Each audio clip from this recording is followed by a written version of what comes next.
Thanks for clicking on this video. I am super excited to share with you all my day, what I've been up to. I've been working all day. I worked from home this morning, needed a change of scenery, went to my favorite coffee shop, pumped out some work. I have some new content I'm creating, some new product that I'm going to be putting on my website and sharing in order to help all the people.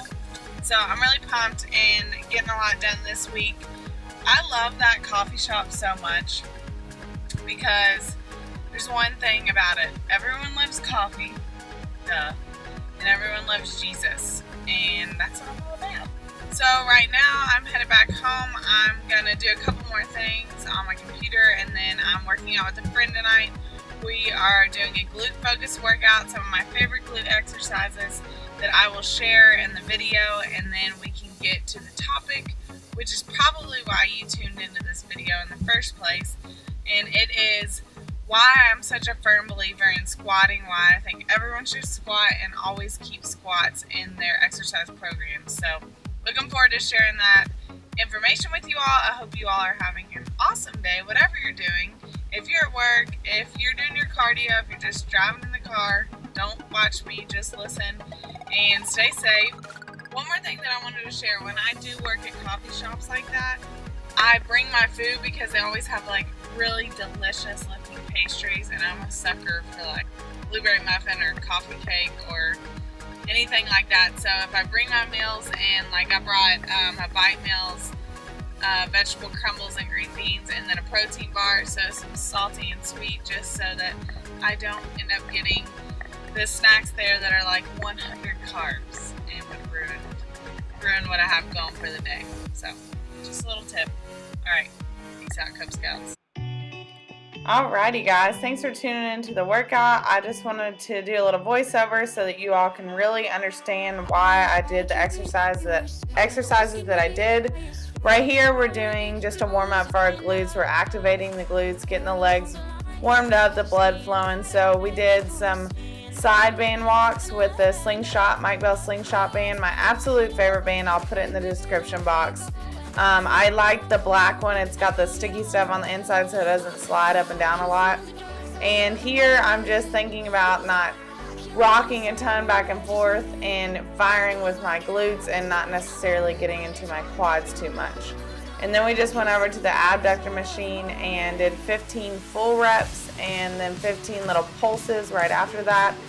I like to do the pulses because it just puts an extra emphasis on the end to get that burn. This is one of those that I can't do too heavy on because I start to get into my low back, so those pulses really get the glutes fired. And I like to lean forward like this. I don't think there's any perfect way that you can do this. This workout today will be glute and hamstring focused, mostly glute. I have been really putting in some glute days into my program.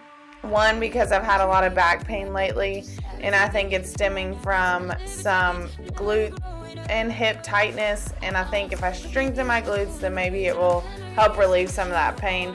Plus, who doesn't like good glutes?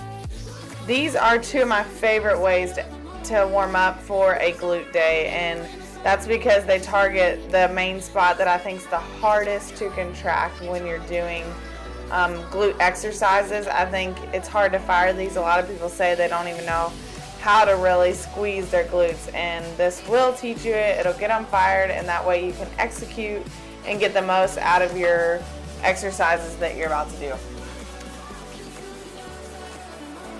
After this warm-up, we did 3 sets of those each. After the warm-up, we went into back squats. And here, because I've had some back pain lately, I've lightened it up just a hair and really focusing on depth for these next few weeks. We did sets of 10 reps, and I just started out with 95 pounds here. Took it 1 rep at a time, nice and slow, got past parallel, During back squats, my main focus is to squeeze and engage my back muscles, squeeze my shoulder blades together, and keep my core tight throughout the whole movement so I'm as stable and strong as possible throughout the entire movement. And squeeze your glutes up top. We superset this with some side step ups. I never even put weight just because I used a taller box, and on these I drive through the heel. When I drive through my heel, I can feel that in the outer glute more, so that's why I like to do that. And it's just a good superset together. By the way, this is my best friend Scarlett. We went to college together. She's amazing. She's about to do this challenge that we're about to start, and we love to work out together. She's a great workout partner, very motivating, so I definitely would recommend working out with a friend. I think sometimes that it's good to have that accountability person with you, and she's just a light in my life all around. Here are a couple other sets of my squats that I did just from different angles so you all can see my form. I like to squat in chucks because they're a very flat shoe, and I don't feel like my feet are wobbly like sometimes I do in like my Nike tennis shoes and stuff. So I try to remember to bring my flat shoes on squat days. This is the last set. This is the heaviest weight I did. I think I just did 145 here for a set of 10. After the squats, we went into a new superset. We did banded hip lifts. On the hip lifts, I did 15 full reps with abduct at the end of it. And then on the 15th one, I did 15 little abduct pulses once I was holding up top, really squeezing my glute and emphasizing it until I felt that burn, almost to where I couldn't even do another rep. This is one of my favorite exercises. There are so many variations of a hip thrust, but anytime I add a band into it, then I can really feel the soreness the next day. We superset this with some banded kickbacks. I hadn't done this one in a while. I wanted to try it out with these bands. I actually really liked it. For Scarlett, she was cramping up, so she just did it without the band. But here, you're really thinking about leading and reaching back as far as you can with that heel, and you're reaching with your glute. So it's not don't think about it as a leg press as much as you're reaching with your glute and squeezing and getting the most out of each rep. I can already tell from watching this, my back didn't stay as flat, meaning my core wasn't as engaged as it should be. So it's one reason why I love to record my exercises. The last superset we did for this glute hammy day was kickbacks with the slingshot band. I normally don't use this band. I had forgot my lighter band, so this was actually really tough and I couldn't move as much. But it burned, it worked, got the job done, so I used what I had. I did 20 on each leg. We did 4 rounds of this back and forth. We supersetted with the hamstring curl. The hamstring curl machine I really love. I love this machine the most because I feel it in my hamstrings and that glute ham tie a lot. My hips are starting to come up, but if you think about pressing your pelvis into the machine and pointing your toes, you can really feel that target right into the hamstrings, which is what you're trying to work here. After this, we just did some nice and steady sled pushes, and I think Scarlett was about to kill me after these, but I just love sled pushes. I think it's a different way to get in cardio. It's not as boring. It keeps your heart rate up, and you're also pushing weight, and anytime I can add weight, I like to add it into my routine. And then I got fancy with my GoPro and put it on the sled. So I thought it was cool, but this is a good cardio. Her work was my rest, my work was her rest, so it was perfect to get your heart rate up and bring it back down and get some extra calorie burn at the end of our workout. After we did the sled, just to kind of cool down, and before we left, we just did a little walk and talk and talked about life and cooled off. It was a great workout. It's nice to have a partner. This gym is super hot. Hope you all enjoyed this workout and learned something. Excited to teach you about why squats are so important. A, I use my hands a lot when I talk. B, there was the backdrop I used for the last video that I haven't taken down yet. And C, my office is still a disaster, so I apologize because I need to clean it, and this is my storage room for all the wedding stuff that I still haven't done anything with. So I'm sorry. I have started a newsletter and an email list that I'm sending exclusive content to, videos, workouts, nutrition tips, just things that I wouldn't normally post on my normal social medias. It's kind of a group that I want to create to just be a little bit closer and that we can feed off each other from. So if you're interested in my email list, I promise I won't spam you. It's not there to just sell you a bunch of crap. It's there to teach you, inform you, and for me to learn from you all too. Then I did put the link down in the description box. I would love for you to be a part of my email team, of my tribe. Don't you like that? I think it's kind of catchy. Trainer Tanner's tribe. So be a part of my tribe. I would love that. Alrighty guys, now for the reason why you probably clicked on to this episode today. And that is the reasons why I think you should never stop squatting. Why everyone should squat, everyone should have it in their program. And there are so many reasons, but I kind of narrowed it down to the top 3 that I hope convince you, if you're not squatting, to squat, and if you are squatting, to keep squatting. Okay? Let's start with reason number 1 why you should never stop squatting. Squatting is the most functional, or one of the most functional movement patterns that our bodies can do. Think about how many times you sit down and stand up every single day.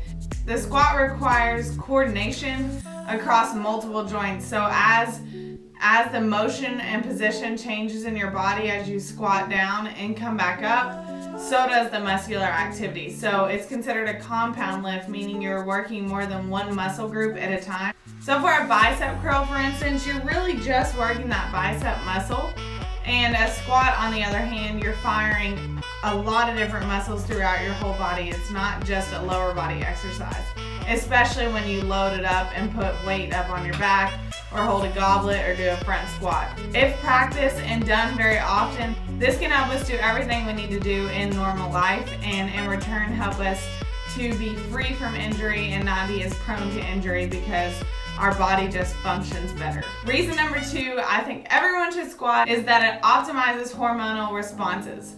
So the main 3 hormones I'm talking about here are testosterone, growth hormones, insulin-like growth factor. So the combination of all those hormones are not only going to help you to build that muscle, build that lean muscle, burn body fat, but they're also going to help your overall health and optimize your hormone level balances in your body, which in essence is just going to make you feel a lot better as you go about your days and live your life.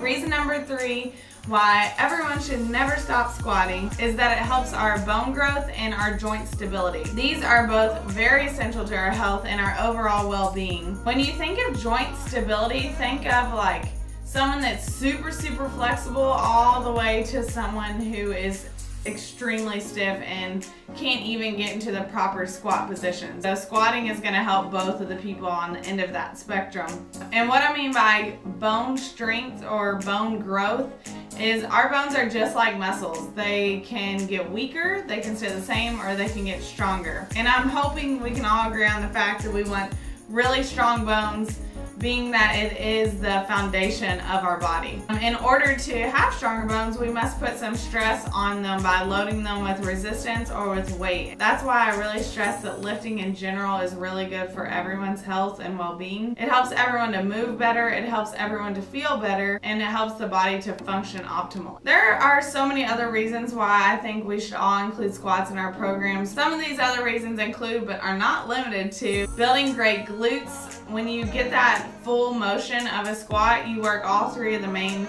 muscles in our glutes to create that nice round look that we all like. Squats make us happy and they release endorphins, which can really help with our self-esteem and body image. Squats are great for our core, great for our stability, mobility, make us more athletic, make us move better, etc., etc. I could go on and on about how great a squat is. I also feel like it is very necessary always to emphasize how important good form is on a squat, and to focus on that form before you even think about loading it or putting weight with it or resistance into the squat movement. If you all are interested in me doing maybe another video on the squat and teaching the proper technique of the movement and breaking down the whole squat movement, like this video, give it a thumbs up, and comment down below if that is a video you want me to make in the future for you all. Hope you all enjoyed this video. Please give it a thumbs up, it really does help me, and press subscribe. If you would like to know when I upload a new video, you can actually press the little bell next to subscribe and it will notify you when I upload a video. So hope you all enjoyed this. Have a great day and I will see you all in the next video.